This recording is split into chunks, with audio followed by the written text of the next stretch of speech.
북중러 정상이 어제 중국 전승절 열병식에 모여 반서방 연대를 과시했습니다. 시진핑 중국 국가주석은 평화와 전쟁 중 하나를 선택해야 하는 상황이라고 말했습니다. 열병식에 참석한 우원식 국회의장은 7년 만에 본다며 김정은 북한 국무위원장과 악수를 나눴습니다. 시진핑 주석과 푸틴 대통령이 장기 이식과 불멸을 주제로 대화하는 장면도 포착됐습니다. 김건희 여사 공소장에 윤석열 전 대통령이 김영선 전 의원의 공천을 지시했다는 내용이 적시된 것으로 확인됐습니다.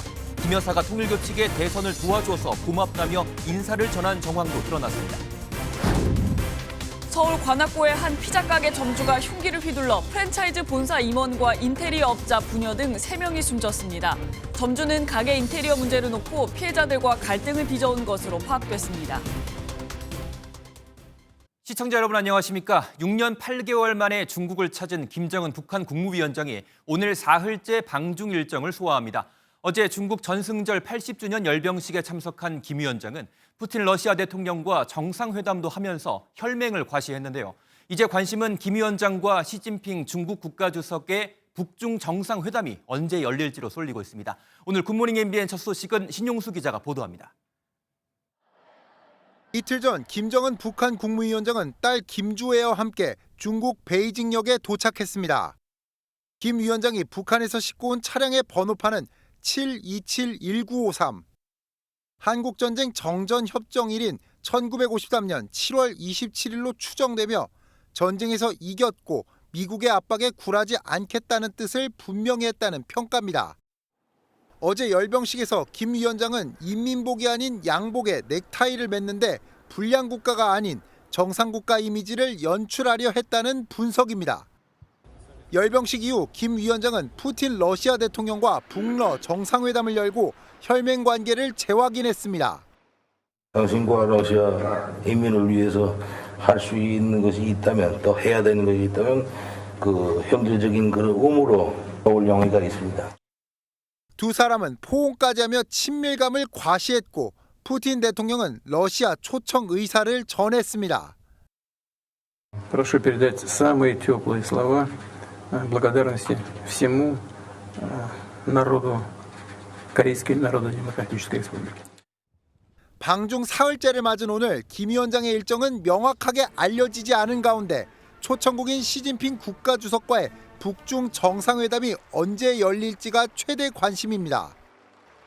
양자 회담이 성사될 경우 경제 협력을 주로 논의할 것으로 관측됩니다. 다만 한미일에 맞서는 신냉전 구도가 고착화되는 것에 대한 중국의 부담감 때문에 북중러 3자 정상회담 개최 가능성은 낮다는 분석입니다. 또 어제 열병식의 모습을 드러내지 않은 딸 김주애의 동선이 다시 공개될지에도 관심이 쏠리고 있습니다. MBN 뉴스 신용수입니다. 시진핑 중국 국가주석은 어제 전승절 80주년 열병식에서 양옆에 김정은 북한 국무위원장과 푸틴 러시아 대통령을 대동했습니다. 그러면서 수위가 높은 발언을 함께 던졌습니다. 세계가 평화와 전쟁 중 하나를 선택해야 하는 상황이라고 말한 겁니다. 베이징에서 김한준 특파원이 보도합니다. 외국 정상들과 함께 걸어가는 시진핑 중국 국가주석의 양옆을 김정은 북한 국무위원장과 블라디미르 푸틴 러시아 대통령이 지킵니다.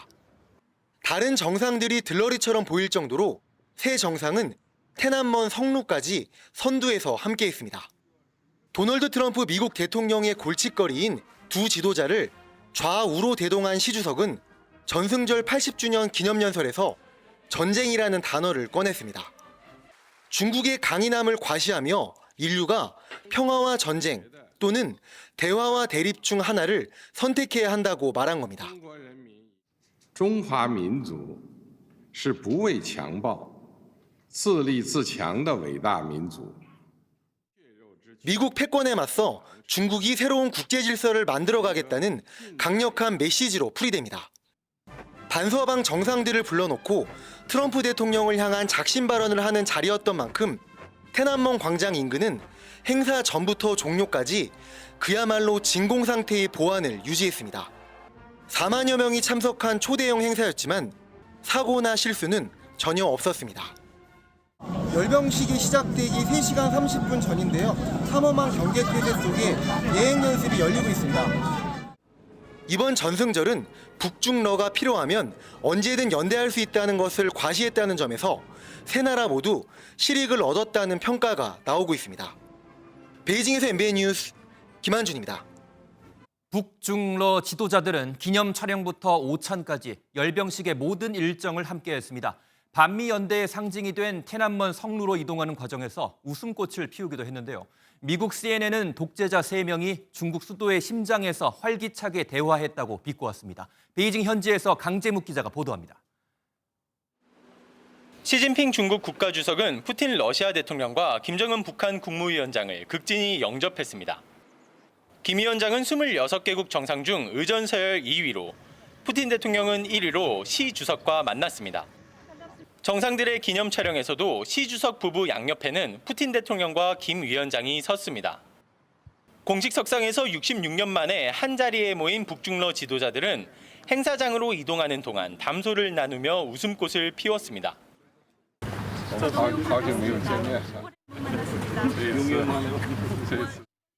天安门 성루에서 시 주석 양옆에 선 푸틴 대통령과 김 위원장은 시 주석을 중심으로 한 반 트럼프 연대의 상징적인 모습이었습니다. 열병식에 이어진 리셉션 자리에서도 세 지도자는 함께했습니다. 주요 외신은 북중러 정상의 밀착을 서방에 대한 도전장이라고 분석했습니다. 로이터 통신은 시 주석이 푸틴 대통령과 김 위원장 옆에 서서 서방에 도전하는 열병식을 개최했다고 보도했고, 미국 CNN 방송은 독재자 3명이 중국 수도의 심장에서 활기차게 대화했다고 전했습니다. 영국 BBC는 이번 열병식이 시 주석에게 중요한 외교적 승리라고 평가했습니다. 웃음꽃을 피우며 반미 성루에 오른 북중러 3국 정상의 모습이 북중러 대 한미일이란 신냉전 구도의 신호탄일 수 있다는 우려 섞인 관측이 나오고 있습니다. 베이징에서 MBN 뉴스 강재묵입니다.天安门 성루에서 반미 외교 쇼가 연출됐다면 그 앞 광장에선 70분 동안 최첨단 무기 쇼가 펼쳐졌습니다. 미국 본토를 겨냥한 대륙간 탄도미사일부터 주한미군과 일본 방어망을 무력화할 수 있는 극초음속 무기까지 공개했습니다. 이어서 김태희 기자의 보도입니다. 시진핑 주석이 지붕이 열린 차에 올라 장병들이 도열한 도로를 천천히 이동하며 부대를 사열합니다. 同志们辛苦了。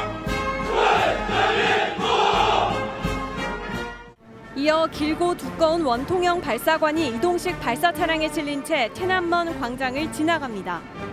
지구상 모든 표적을 타격할 수 있다고 중국이 자랑하는 신형 대륙간 탄도미사일 둥펑 61입니다. 괌 킬러로 불리는 둥펑 26D와 주한미군 사드 방어망을 무력화할 수 있는 극초음속 미사일 둥펑 17도 등장했습니다.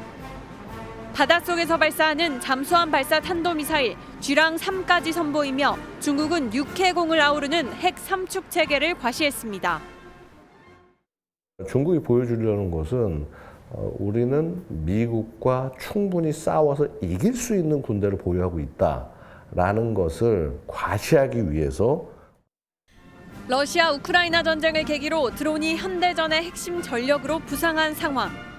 중국은 이번 열병식에서 해저 드론과 조종사가 AI와 함께 수십 대 드론을 통제할 수 있는 2인승 스텔스 전투기 젠20S를 전격 공개했습니다. 평화와 전쟁, 대화와 대결 중 어느 것도 선택할 수 있다는 시진핑 주석의 자신만만한 7분 연설이 끝난 뒤 70분간 이어진 최첨단 무기쇼. 트럼프 대통령과 미국의 핵심 동맹국들에 보내는 경고장이기도 했습니다. MBN 뉴스 김태희입니다. 우리나라를 대표해선 국가의전 서열 2위인 우원식 국회의장이 중국 전승절 열병식에 참석했죠. 우 의장은 북한 김정은 국무위원장과 짧은 악수와 인사를 나눈 것으로 파악됐습니다. 이 소식은 전민석 기자가 보도합니다. 우원식 국회의장 부부가 시진핑 중국 국가주석 부부와 악수합니다. 다른 나라 정상과 섞여 성루로 향하는 모습도 보입니다. 맨 앞줄엔 시 주석과 푸틴 러시아 대통령, 김정은 북한 국무위원장이 걷고 우 의장은 뒤편에서 이동합니다. 우 의장과 김 위원장은 열병식 참관 직전 대기실에서 악수를 한 것으로 파악됐습니다. 우 의장이 7년 만에 다시 본다며 말을 건네자 김 위원장은 네라며 짧게 대답한 것으로 알려졌습니다. 시인사 정도만 나누고 그 상황이 바로 막내에 올라가야 되는 상황이기 때문에 긴 얘기는 못 나누는 걸로 알고 있습니다. 두 사람은 지난 2018년 판문점 남북 정상회담에서 만나 술잔을 나눈 바 있습니다. 우 의장을 제외한 우리 측 인사가 김여정 노동당 부부장 등 다른 북측 인사와 접촉하진 않은 것으로 전해졌습니다. 네, 거리가 좀 떨어져 있었고요. 소통을 할 수 있는 상황은 아니었습니다. 열병식이 열리는 동안 성루 위에서 우 의장은 김 위원장과 거리를 두고 앉았고 열병식 이후 열린 환영 리셉션에서도 두 사람의 자리는 떨어져 있었습니다. 환영 리셉션에서 푸틴 러시아 대통령과 만난 우 의장은 러시아에서 활동하는 130개 한국 기업에 대한 관심을 당부했습니다. 시 주석에게는 다음 달 경주에서 열리는 에이펙 참석을 요청했습니다. 우 의장은 오늘 중국 측 상대인 자오러지 중국 인민대표대회 상무위원장을 만납니다. MBN 뉴스 전민석입니다. 어제 전승절 기념식에선 시진핑 중국 국가주석과 푸틴 러시아 대통령이 불멸을 주제로 사담을 나누는 장면도 포착됐습니다. 장기 이식을 통해 150살까지 살 수 있다는 내용이었는데요. 두 사람이 나눈 이 대화와 미국과 일본의 열병식 관련 반응까지 이어서 이상엽 기자가 보도합니다. 시진핑 중국 국가주석과 블라디미르 푸틴 러시아 대통령이天安문 성루로 올라가는 동안 은밀하게 나눈 대화가 공개됐습니다. 마이크가 켜진 줄 모르고 사담을 나눈 겁니다. 푸틴 대통령은 과거에 70살 이상 사는 경우가 드물었지만 요즘은 70살이면 어린아이와 같다고 말했고 시 주석은 인간 장기는 계속 이식할 수 있고 불로불사도 가능하다고 답했습니다.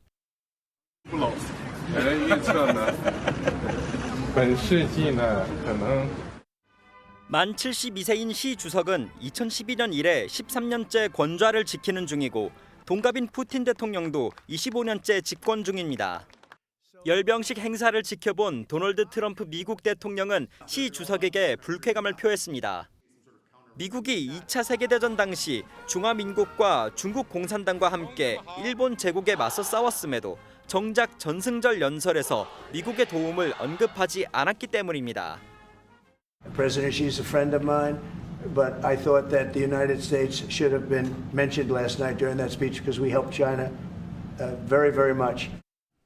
일본 정부는 열병식 행사에 대한 구체적 평가 없이 중국과 건설적 관계를 추구하고 있다고 밝혔습니다. 이시바 시게루 일본 총리가 선거 패배 등의 이유로 사퇴 압박을 받는 상황에서 적극적으로 대응하기 어렵다는 분석이 나왔습니다. MBN 뉴스 이상엽입니다.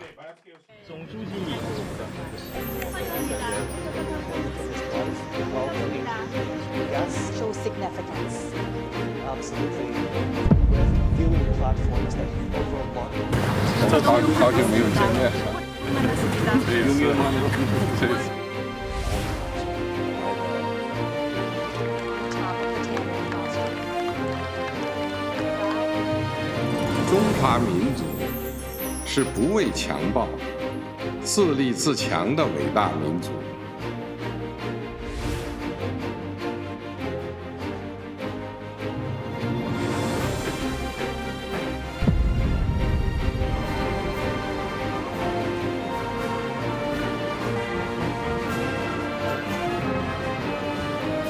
Прошу передать самые теплые слова благодарности всему народу Корейской Народно-Демократической Республики.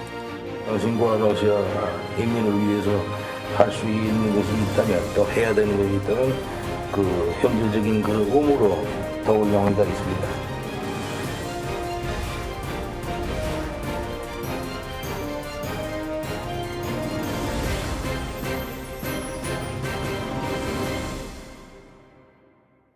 이번엔 중국 전승절 80주년 열병식과 관련해서 한 걸음 더 들어가 보겠습니다. 주재우 경희대 국제정치학 교수, 정치부 김세희 기자 스튜디오에 모셨습니다. 어서 오세요. 안녕하세요.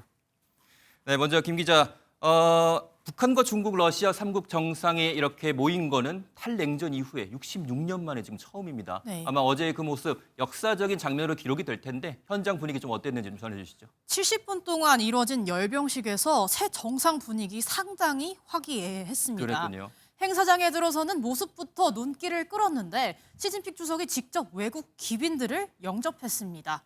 시 주석은 다른 정상들보다 김 위원장과 푸틴 대통령과 악수를 할 때는 더 길게, 심지어 두 손을 맞잡는 모습도 포착됐습니다. 예. 전승절 행사에서는 중국의 항일 전쟁 80주년을 상징하는 80발의 예포가 발사됐고 예. 중국 국기가 개양되면서 열병식이 시작됐습니다. 헬기 편대가 중국 국기를 호위하고 육지에서 45개 부대가 텐얀먼 광장 앞을 지나는 엄청난 규모였습니다. 초대형 무인 잠수정, 인공지능 기반 스텔스 드론, 최신 대륙간 탄도미사일 등 첨단 무기들이 뒤를 따랐고요. 열병식 도중 김 위원장과 시 주석이 서로 가까이 몸을 기울여 대화를 나누는 모습도 포착됐습니다. 그렇군요.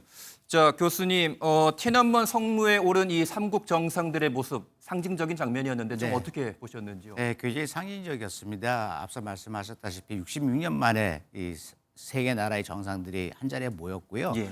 이는 우리가 한미일 삼각관계를 보게 되면은 2023년도에 미국 캠프 데이빗에서 그 삼국 정상이 만나가지고 예. 이런 모습을 연출한 것은 아주 재현한 것 같이 보였습니다. 그랬군요. 예, 그래서 상당히 의미가 컸다고 볼 수가 있고요. 그다음에 이제 또 보게 되면은 앞서 저희 김세희 기자님께서 말씀하셨지만서도 시진핑을 중심으로 해가지고 김정은 위원장과 그다음에 푸틴 대통령이 양 옆에 그를 항상 곁을 따랐고요. 그렇죠. 그는 성로에 올라가면서부터 만찬장에 입장하는 데까지 항상 이제 늘 곁을 지켰습니다. 그래서 예.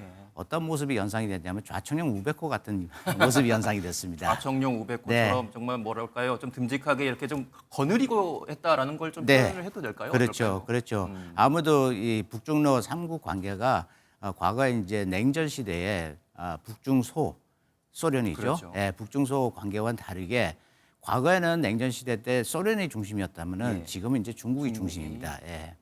그렇군요. 네. 자, 김 기자, 이번에 그 김정은 북한 국무위원장이 태양호에서 내릴 때 그 뒤에 바로 뒤에 있었습니다. 이 딸 김주애가 보였거든요.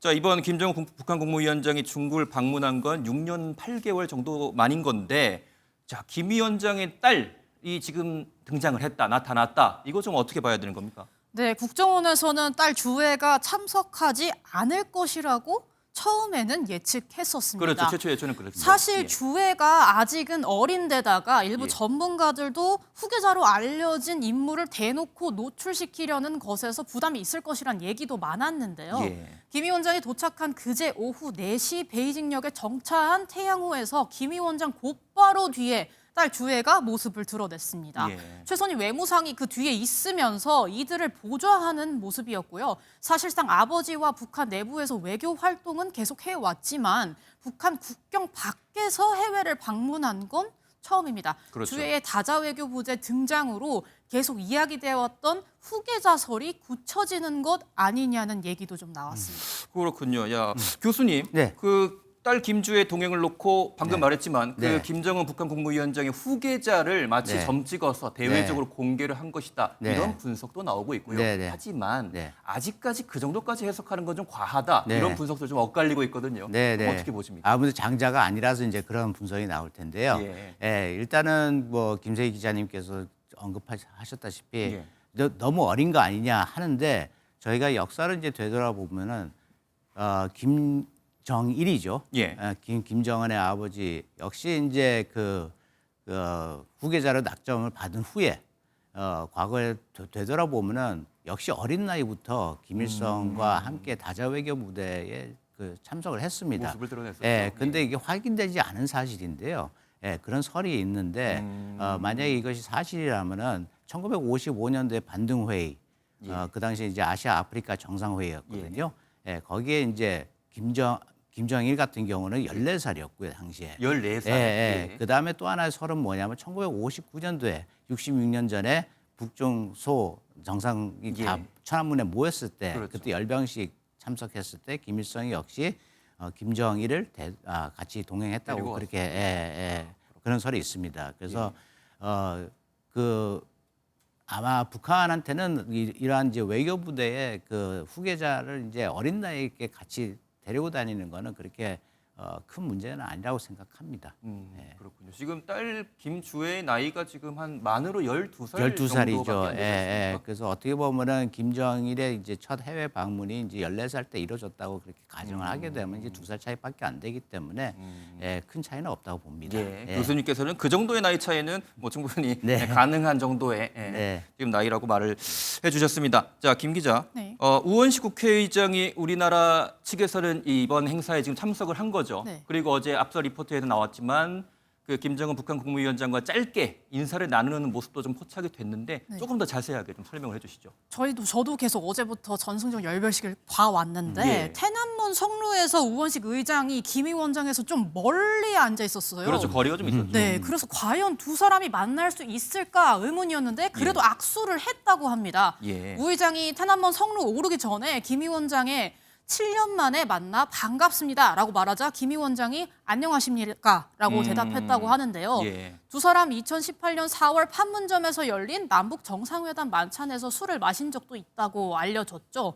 우 의장이 김 위원장과 어떤 얘기를 할지는 아직 알려진 바가 없는데 예. 이재명 대통령의 메시지를 전달했을 것으로 보입니다. 그렇군요. 네, 교수님. 네. 어제 이 김정은 북한 국무위원장과 푸틴 러시아 대통령이 이미 그 회담을 나눴고요. 그랬죠. 지금 이제 관건은 네. 중국 시진핑 중국 국가주석과 김정은 국무위원장이 언제 또 만날 것인지가 네. 지금 이제 궁금한 사안 중에 하나고. 네. 자, 그와 함께 북중러 3국 정상들이 이 한 자리에 모여서 또 회담을 나누는 모습 연출이 될지도 지금 궁금한데 네. 사실 이 부분에 대해서는 좀 가능성이 낮다라고도 얘기가 나오고 있어요. 네, 그런 분석이 많이 나오죠. 종합적으로 말씀해 주시죠. 예, 예. 그래서 아무래도 그 중국이 이번에 그 호스트고요. 예. 아무래도 자기네 그 경축과 큰 행사에 국가적인 행사에 이제 많은 외빈들이 와서 경축하는 이런 자리고 그렇죠. 그다음에 김정은 위원장까지 참석하면서 열기가 더 가해졌는데요. 예. 그렇기 때문에 이러한 이제 김정은의 방문에 대해서 아마 시진핑 주석 같은 경우도 아마 그 홀대는 할 수 없을 거라고 봅니다. 그래서 둘 간에 뭐 공식이든 비공식이든 어쨌든 만남의 자리는 있을 것 같고요. 예. 특히 이제 공식적으로 아마 오늘쯤 가능하다고 생각합니다.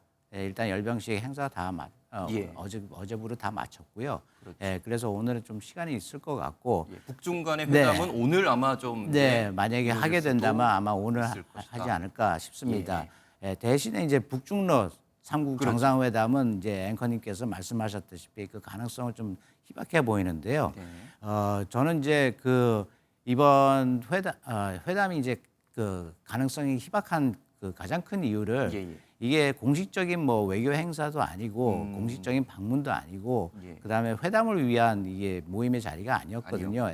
중국의 국가적인 행사를 이제 경축하기 위해서 모인 자리이기 때문에 그런 이제 공식적인 업무와 관련된 그런 이제 회담의 성격은 아마 개최되지 않을 것 같습니다. 대신에 이제 이를 의식이라도 한 듯 그래도 중국 측에서는 의전을 통해서 이러한 이제 모습을 많이 연출했죠. 그래서 앞서 말씀드렸다시피 성루에 오르는 장면에서부터 그다음에 만찬장에 들어가는 모습까지 그렇게 세 명을 의식적으로 의도적으로 그렇게 배열해놓고 계속해서 그런 장면을 연출한 것 같습니다. 그렇죠. 좀 보여주기식의 이번 행사 성격이 강하기 때문에 사전 의제 조율이라든지 이런 게 조금 이루어졌을 가능성은 낮기 때문에 북중러 3국 간의 이 정상회담의 가능성에 대해서 조금 낮다라고 봐주셨습니다. 네, 김 기자. 이번 북중러 3국이 밀착하는 이 모습 어떻게 보면 좀 불편하게 봤을 것 같은 사람이 한 명 떠오릅니다. 바로 트럼프 미국 대통령인데 트럼프 미국 대통령이 이번에 좀 어떤 반응들 내놓는지 좀 설명을 해주시죠. 우선 전승절 열병식 시작된 직후에 트럼프 대통령이 SNS에 글을 올렸는데 시진핑 주석에게 메시지를 냈습니다. 트럼프 대통령은 미국이 중국에 제공한 막대한 양의 지원과 피를 시 주석이 언급할지 답변돼야 한다라고 글을 썼는데요. 그렇군요. 이어서 블라디미르 푸틴과 김정은에게 나의 가장 따뜻한 안부 인사를 전해달라며 북러 정상을 언급하기도 했습니다. 이후 트럼프 대통령은 폴란드 대통령과 정상회담 중에 언론의 질문에 열병식 연설에서 미국이 언급되지 않아 매우 놀랐다고 답했습니다. I thought it was a beautiful ceremony. I thought it was very, very impressive. And they were hoping I was watching, and I was watching.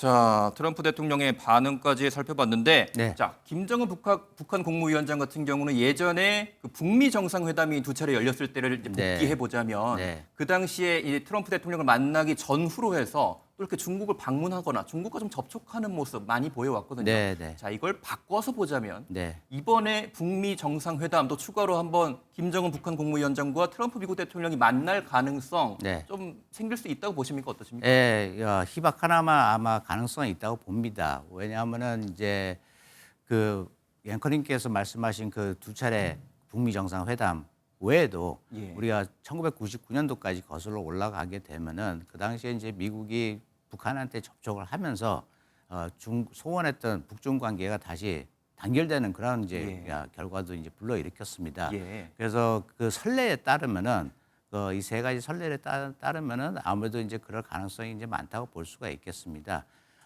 또한 이제 트럼프의 지금 외교 정책이 지난 이제 8월 말이었죠. 이재명 대통령과의 이제 회담에서 예. 그런 이제 정책 전환의 가능성을 약간 좀 시사를 했습니다. 예. 그래서 하반기에 들어와서 저희가 조심스럽게 그 전망할 수 있는 거는 미국의 대중국 정책이 아마 좀 전환기를 맞을 것 같습니다. 그래서 이재명 대통령과의 회담 자리에서 이제 기자들의 질문에 대해서 트럼프 대통령 같은 경우는 이제 더 이상 중국 카드는 활용하지 않겠다. 그래서 중국을 더 이상 압박하게 되면 중국도 굉장히 많이 다칠 것이고 미국도 다친다. 하면서 그 또 덧붙인 게 뭐냐면은 이제 시진핑 주석과도 만나겠다. 예. 근데 이 에피소드가 재밌는 게 뭐냐면요. 7월 28일 날 미중 간에 이제 무역 협상이 3차 협상이 있었습니다. 예. 그날 저녁에 트럼프가 시진핑 만날 용인이 있다. 대신에 초청장이 와야 된다. 네. 했습니다. 아마 그 3차 회담에서 시진핑의 뭐 구두적인 초청이 아마 있었던 것 같습니다. 그래서 미뤄짐작하면 그런데 그러고 나서 한 3주 뒤에 이재명 대통령과의 회담에서 자기는 이제 하반기나 내년 초, 연말이나 연초에 시진핑을 방문할 예정이다라고 이제 말씀한 걸 보게 되면은 아무래도 초청장이 온 것 같습니다. 그래서 이번 주에 워싱턴에서 이제 미중 간에 이제 4차 무역 협상이 이루어지는데 아마 그때 초청장이 전달되지 않을까 싶습니다. 그래서 이러한 일련의 과정을 보게 되면은 지금 트럼프는 우크라이나 전쟁을 종결하기 위해서 푸틴 대통령과 지금 그렇죠. 또 얘기를 하고 있죠. 지속적인 접촉을 하고 있고요. 그다음에 이제 시진핑까지 만나면은 아무래도 자연스럽게 그 다음은 김정은 위원장이 아닐까라고 이제 조심스럽게 저희가 예측할 수가 있죠. 그렇군요. 지금의 국제 정세를 보자면 우크라이나 전쟁도 있고요. 중국과의 미국과의 관계도 있고 그렇기 때문에 북한과의 또 미국과의 대화도 이어질 수 있을 것이다라고 지금 정리를 해주셨습니다. 네, 김세희 기자에게 물어보겠습니다. 자, 이번 열병식 중국의 최첨단 무기들이 많이 공개가 또 됐습니다. 아무래도 이 미국을 향해서 조금 뭐랄까요? 위협적인 메시지 줬다라고도 볼 수 있을 것 같은데 어떤 무기들 좀 있었나요? 단연 돋보였던 건 바로 신형 대륙간 탄도 미사일 둥평 61입니다. 둥평 61은 최대 사거리가 전 세계 모든 표적을 타격할 수 있는 둥평 41을 개조한 것으로 알려졌는데 신형 고체 연료를 사용해 중국에서 가장 진보한 ICBM입니다. 그렇군요. 게다가 미국 사드 방어만을 겨냥한 극초음속 미사일 둥평 17과 미국의 괌 기지를 타격할 수 있는 둥평 26D도 공개됐습니다. 이런 둥평 계열들 보면 중국 본토에서 미국을 바로 공격할 수 있는 무기가 대거 추가됐다는 분석입니다. 또 열병식 상공에는 젠20S 등 스텔스 전투기도 비행했는데요. 전문가들은 핵 전력, 재래식 무기에서 모두 중국이 미래전의 틀을 준비하고 있는 모습이라고 평가했습니다. 예, 그렇군요. 자, 마지막 질문은 우리 교수님께 드리도록 하겠습니다. 자, 이번 김정은 북한 국무위원장의 중국 방문 그리고 북중러 이 삼각 밀착 이런 모습들 좀 전체적으로 총평을 한번 부탁을 드리고요. 앞으로 이제 또 미국을 포함해서 이 세계 패권 경쟁 좀 어떻게 흘러갈 것 같은지 전망도 짤막하게 부탁을 드리겠습니다. 미국하고 중국과의 이제 앞으로의 관계 방향에 따라서 이제 결정이 될 것 같습니다. 그래서 뭐 총평을 하자고 하자면은 아무래도 우리가 59년도에 이제 역사적인 사례를 아마 견주어서 봤을 때는 그 이후에 동아시아에서 냉전이 본격적으로 시작이 됐습니다. 그래서 삼각 구도가 이제 완성되고 그 다음에 이제 소위 말하는 북방 삼각 편대와 남방 삼각 편대가 대결하는 예. 구조를 이제 갖췄습니다. 맞습니다. 예, 그래서 그 방향으로 흘러가지 않기 위해서는 그래도 이 지역의 평화 안정을 위해서는 미국하고 중국, 트럼프와 시진핑의 만남에 따라서 이제 모든 것이 결정될 거라고 볼 수 있겠습니다. 아, 그렇군요. 네. 앞으로의 이 트럼프 미국 대통령과 시진핑 중국 국가주석 간의 이런 좀 움직임들 예의주시해봐야겠습니다. 네, 지금까지 주재우 경희대 국제정치학 교수, 정치부 김세희 기자와 함께했습니다. 고맙습니다. 감사합니다. 어제 오전 서울 관악구의 한 피자 가게에서 흉기 난동 사건이 발생해 3명이 숨졌습니다. 가해자는 범행이 일어난 식당의 가맹점주로 조사됐는데 본사와의 갈등 탓에 범행을 저지른 것으로 알려졌습니다. 최하원 기자가 보도합니다. 구급차가 골목으로 진입하고 곧이어 경찰관도 현장에 투입됩니다. 한 식당 앞에는 경찰 통제선이 설치됐고 소방과 경찰이 돌아다니며 현장을 수습합니다. 어제 오전 11시쯤 서울 관악구 조원동의 한 피자 가게에서 40대 남성 A씨가 흉기를 휘두르는 사건이 벌어졌습니다. 10대 받으면서 나오신 분도 역시 저는 이미 사망한 상태라고 생각이 들었는데요. 그러니까 심폐소생술에 전혀 반응이 없었습니다. 흉기에 찔린 남성 2명과 여성 1명 등 3명이 병원으로 옮겨졌지만 모두 숨졌습니다. A씨는 범행이 일어난 프랜차이즈 피자 가게의 가맹점주로 알려졌고 피해자 3명은 본사 직원 1명과 인테리어 업체 관계자 2명으로 알려졌습니다. 경찰은 가맹점주와 본사 간의 갈등을 범행 동기로 추정하고 있습니다. 본사에서 인테리어를 새로 하라고 요구하면서 갈등이 시작된 걸로 알려졌는데 A씨는 찾아온 관계자들과 실랑이를 벌이다 범행을 한 것으로 알려졌습니다. A씨는 범행 후 자해를 한 뒤 현재 중환자실에서 치료를 받고 있습니다. 경찰은 A씨가 퇴원하는 대로 신병을 확보하고 정확한 범행 동기 등을 조사할 계획입니다. MBN 뉴스 최하원입니다. 산재 사고가 잇따르고 있습니다. GS건설이 시공을 맡은 서울 성동구의 아파트 공사장 현장에서 50대 중국인 노동자가 추락해 숨졌습니다. 허윤홍 GS건설 대표는 변명의 여지가 없다며 사과문을 냈습니다. 경남 거제에선 건조 중이던 선박에서 선주사의 시험설비 감독관이 바다에 빠져 숨졌습니다. 김민수 기자가 보도합니다. 한창 작업 중이어야 할 아파트 건설 현장이 고요합니다. 어제 오전 9시 45분쯤 GS건설의 아파트 공사장에서 중국 국적의 50대 노동자 A씨가 추락하는 사고가 났습니다.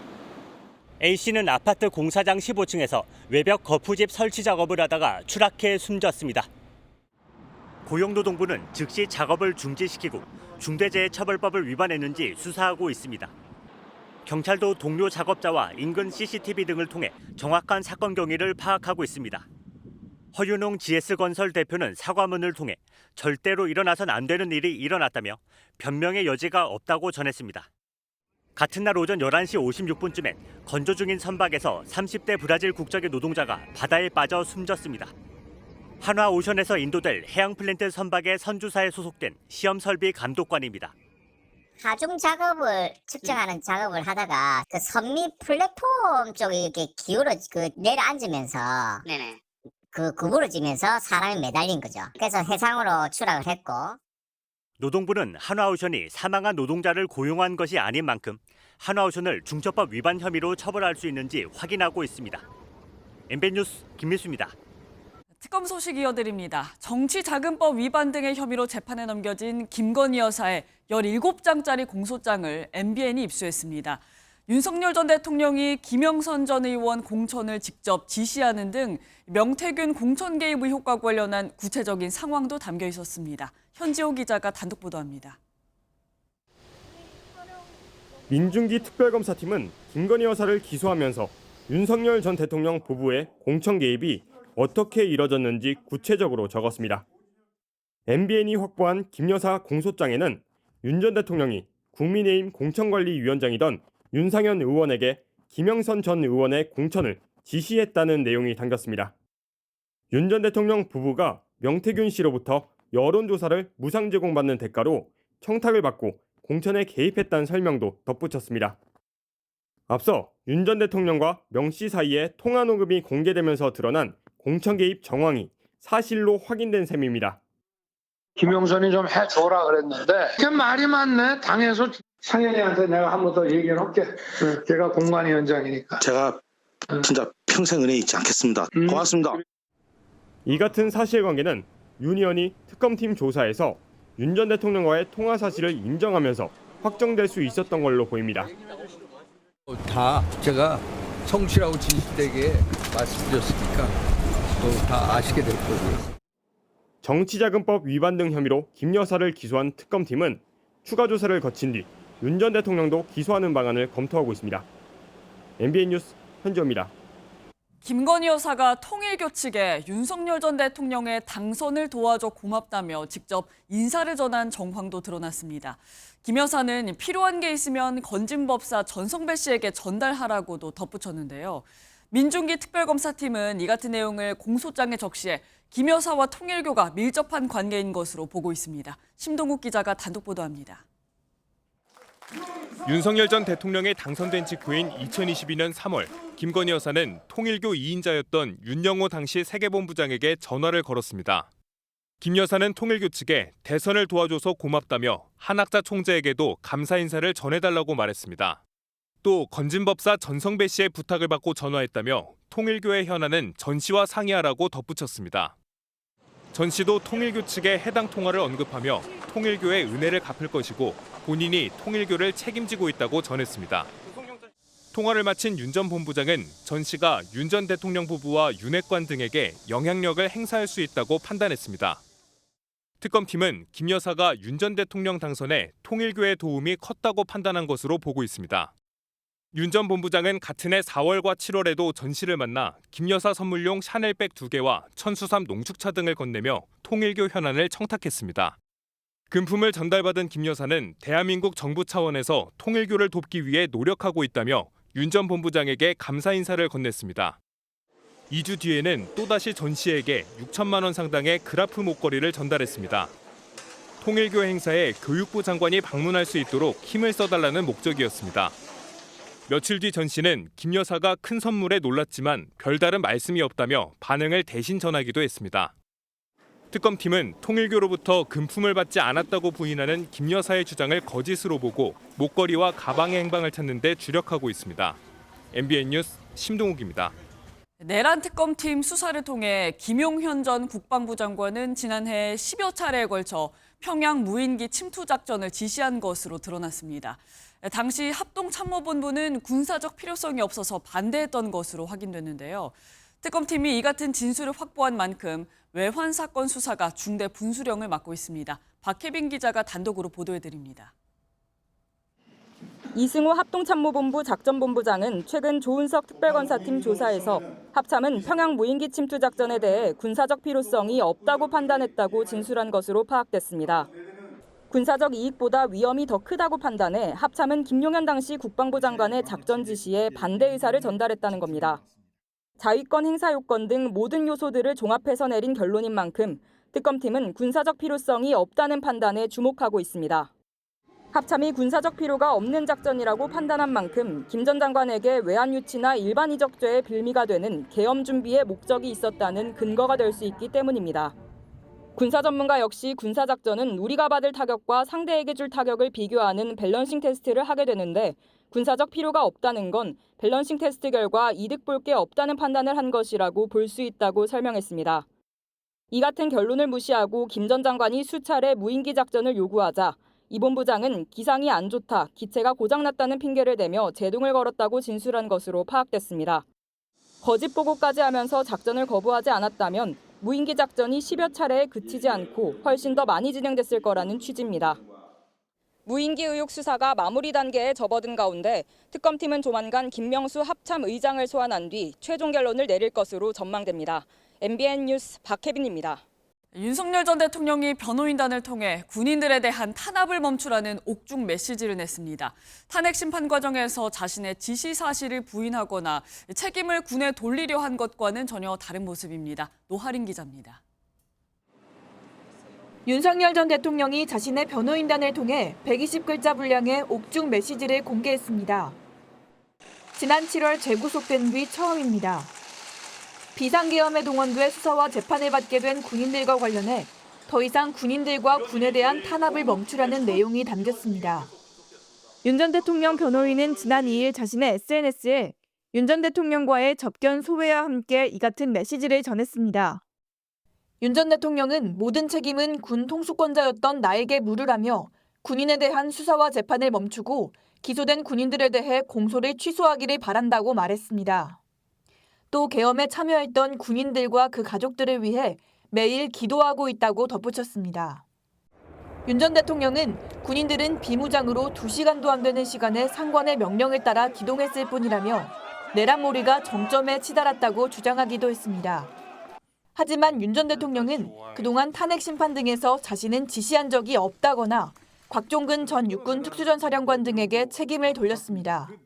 각자 정해진 매뉴얼대로 하다 보니까 전하 장관이 생각한 것 이상의 어떤 그 조치를 준비를 했을 수는 있습니다만은 변호인단은 이번 메시지가 윤 전 대통령이 내란 우두머리 혐의를 인정한다는 의미는 아니라고 선을 그었습니다.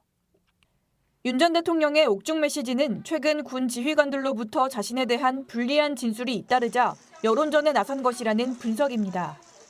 MBN 뉴스 노하린입니다.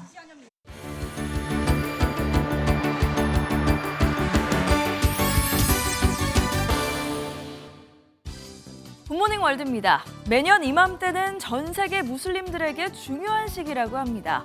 바로 이슬람교의 창시자가 탄생한 시기이기 때문인데요. 특히 이때만 맛볼 수 있는 귀한 간식 준비로 바쁘다고 합니다. 형형색색의 종이와 반짝이 장식이 더해진 설탕 인형. 이집트 카이로의 작은 골목에서 장인들이 정성을 다해 만들어내는데요. 이슬람교의 창시자인 예언자 무함마드의 탄신일을 기념하기 위해서입니다. 설탕과 물, 레몬 소금을 섞어 틀에서 굳히고 알록달록한 장식을 입히면 완성되는데요. 수백 년 동안 이집트인들에게 사랑받아온 의미 있는 간식이라고요.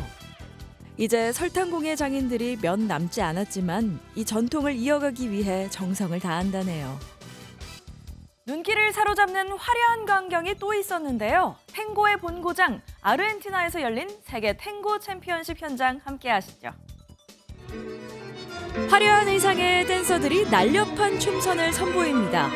강렬한 리듬에 매혹적인 멜로디가 무대를 돋보이게 하는군요. 탱고의 탄생지인 아르헨티나에서 열린 세계 탱고 챔피언십 결승전으로 세계 최고의 탱고 듀오를 가리는 자리입니다. 무대가 끝날 때마다 관중들의 힘찬 박수 소리가 분위기를 더욱 뜨겁게 달구는데요. 부에노스아이레스 출신의 탱고 듀오가 우승의 영예를 안으면서 탱고 원조의 자부심을 지켰습니다. 독일, 일본, 미국을 포함한 50개국 이상에서 역대 최다 인원이 대회에 참가해 무대를 빛냈다네요. 몸무게가 수톤에 달하는 코끼리가 넘어진 채 일어나지 못하고 있다면 어떻게 일으켜줘야 할까요? 코끼리보다 힘이 센 무언가가 필요할 텐데요. 이 동물원에서는 이것이 출동했습니다. 미국 미러키 카운티의 동물원, 코끼리 한 마리가 옆으로 넘어져 있습니다. 혼자 힘으론 일어나기 어려운지 버둥거리는데요. 그런 코끼리를 단번에 일으켜 세운 건 다름 아닌 트랙터였습니다. 코끼리가 다치지 않도록 대형 삽에 건초를 얹은 채로 슬며시 밀어 일으켜준 겁니다. 무려 1시간 넘게 넘어져 있었다는 44살의 코끼리. 무사히 일어서고서 감사 인사라도 하듯 트랙터가 떠날 때까지 눈을 떼지 못하네요. 지금까지 굿모닝 월드였습니다.